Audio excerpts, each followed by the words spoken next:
గ్రామాభివృద్ధికి ఏది ఎలా చేయాలంటే గ్రామ సభ చాలా కీలకం మనకి. ఇది మన ఆంధ్రప్రదేశ్, మన భారతదేశంలోనే పంచాయతీరాజ్ వ్యవస్థను ప్రవేశపెట్టిన రెండో రాష్ట్రం అంది రాజస్థాన్ తర్వాత. అంటే మనం అంత పంచాయతీరాజ్ వ్యవస్థని అంత ముందుండి తీసుకున్నాం మనం. గత ప్రభుత్వంలో అలాంటి పంచాయతీరాజ్ వ్యవస్థని ఎంత బలోపేతం చేయొచ్చో అంత బలోపేతం చేయొచ్చు.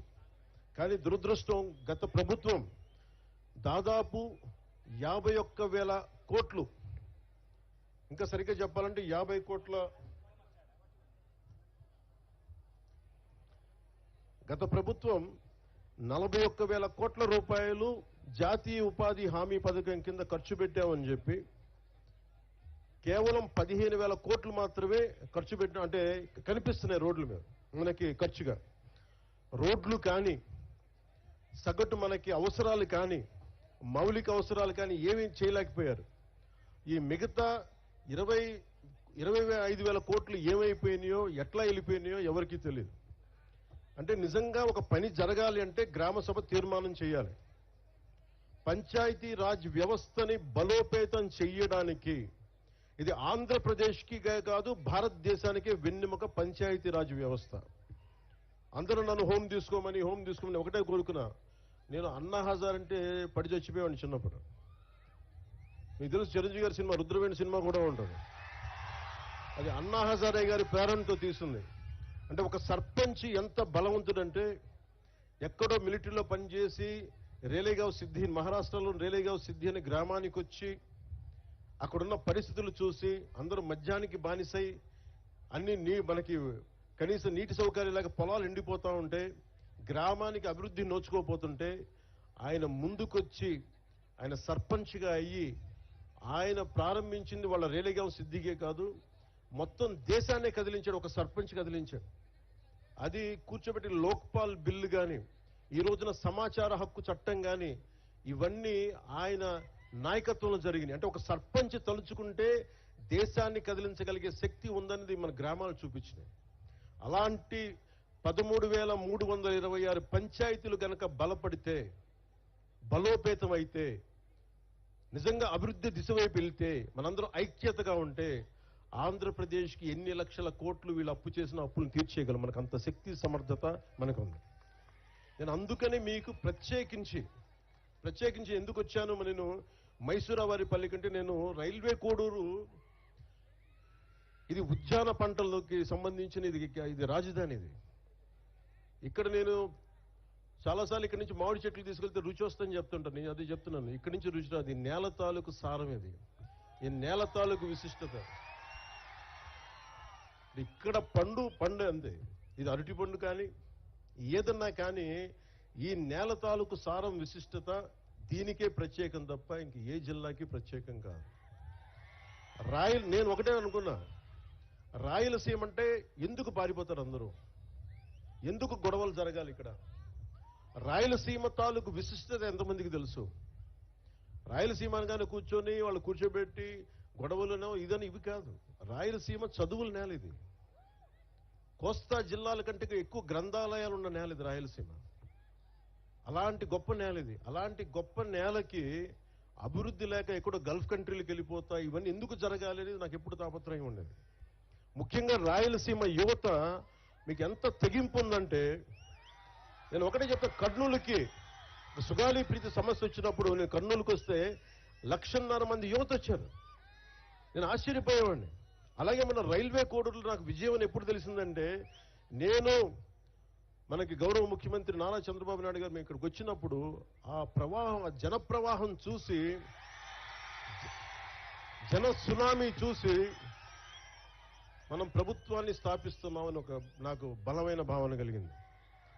అది ఎందుకంటే మీలో అంత శక్తి ఉంది, అంటే అంత పోరాట పటిమ ఉంది. నేను మీకు చేయగలిగేది ఏంటంటే, మీరు నా కోసం రోడ్ల మీదకి వచ్చారు, నా ప్రభుత్వం కోసం నేను అండగా నిలబడ్డారు. మేము చేయగలిగేది మీకోసం నిరంతరం పనిచేయటమే. మేము పారిపోట్ల బాధ్యతల నుంచి అద్భుతాలు చేయడానికి చేతిలో మంత్రదండం లేదు, కానీ గుండెల నిండా కమిట్మెంట్ ఉంది. పని చేస్తాం. నేను చాలా సభల్లో చెప్పాను, శ్రీ నారా చంద్రబాబు నాయుడు గారి అనుభవం ఎందుకు రాష్ట్రానికి అవసరమని చూస్తే, ఇన్ని అప్పుల్లో ఉండి ఎన్నిసార్లు రివ్యూ చేసినా డబ్బులు లేవు ఏ అకౌంట్స్లో కూడా. కానీ ఆయన అనుభవం వల్ల ఫినాన్స్ మేనేజ్మెంట్ చాలా బాగా తెలుసు కాబట్టి ఇన్ని లక్షల మందికి మొదటి తారీఖునే ఆయన పెన్షన్లు ఇవ్వగలిగారు. అది ఆయన అనుభవం. నాకు ప్రజాదరణ ఉండొచ్చేమో, కానీ పరిపాలన అనుభవం లేదు. నేను నాకంటే బాగా ఆలోచించగలిగే వాళ్ళని, నాకంటే రాష్ట్రం కోసం పనిచేసే వాళ్ళ వెంట నడవడానికి, వాళ్ళ వెనక నడవడానికి, వాళ్ళ పక్కన నడవడానికి, నేర్చుకోవడానికి నేనే సంకోచించే వ్యక్తిని కాదు. అలాంటి అనుభవజ్ఞుడి దగ్గర, అలాంటి పరిపాలనా దక్షత ఉన్న గౌరవ ముఖ్యమంత్రి చంద్రబాబు గారి దగ్గర నేర్చుకోవడానికి నేను ఎప్పుడు సంసిద్ధతగానే ఉంటాను తప్ప నేను దాన్ని ఏ మాత్రం తక్కువ అనుకోను.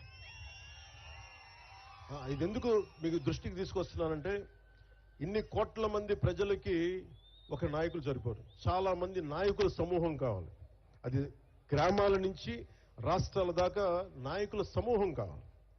అలాంటి నాయకుల సమూహం కోసం నేను తాపత్రయం. నేను మీకు ఒకటే విన్నవించుకుంటామన్నా, రాయలసీమ ఇది ఈ రోజున రైల్వే కోడర్ కోసం ఒక్కటే పెట్టింది కాదు, ఒక మైసూరావారిపల్లి కోసం పెట్టింది కాదు. ప్రత్యేకించి రాయలసీమ జిల్లా, మన రాయలసీమ వాసులందరికీ నేను మాటిస్తున్నా, మీకోసం ఒక కూలీలాగా పనిచేయడానికి నేను సంసిద్ధంగా ఉన్నాను. మీకు కష్టం వస్తే, నేను ఆ రోజున అన్నమయ్య పింఛాడాం తెగిపోతే ఆ రోజు నేను ఎంత బాధపడ్డానో తెలిసి డ్యామ్ తెగుతుందని తెలిసి కూడా ఇసుక కోసం అంతమంది అన్ని పశువులు, అంత ఆస్తి నష్టం, అన్ని ప్రాణాలు పోయారు జస్ట్ ఇసుక కోసం.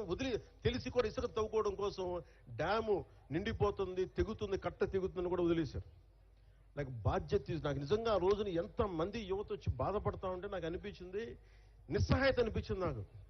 అరే, నా చేతిలో కనుక అధికారం ఉంటే ఏదన్నా చేసేవాడిని.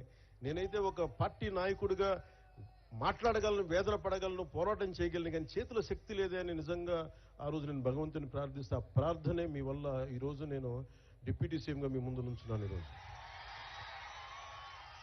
ఏదో నాకు అలంకారం కాదు, ఇది బాధ్యత. ఇది నేను ఎప్పుడు నిరంతరం పనిచేయడానికే సంసిద్ధంగా ఉన్నాను.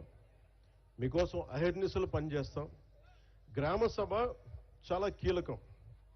ఇందాక సంయుక్త గారు మాట్లాడుతుంటే గ్రామానికి ఎంత ఖర్చు అయింది, ఎంత డబ్బు వచ్చింది, ఏ హెడ్స్ మీద ఖర్చు పెట్టామని ఎలా చెప్పారు, అన్ని ఇది మీకు తెలిసి ఈ రోజున ఈ గ్రామ సభ కనుక మైసూరావారిపల్లి సమస్య, మైసూరావారిపల్లి గ్రామం ఖర్చులు రాష్ట్రమే కాదు ప్రపంచంలోనే ఎక్కడ తెలుగువాడున్నా వాళ్ళకి అర్థమవుతుంది. అంటే ఒక నిజంగా పారదర్శకత, జవాబుదారీతనం అంటే ఇదే.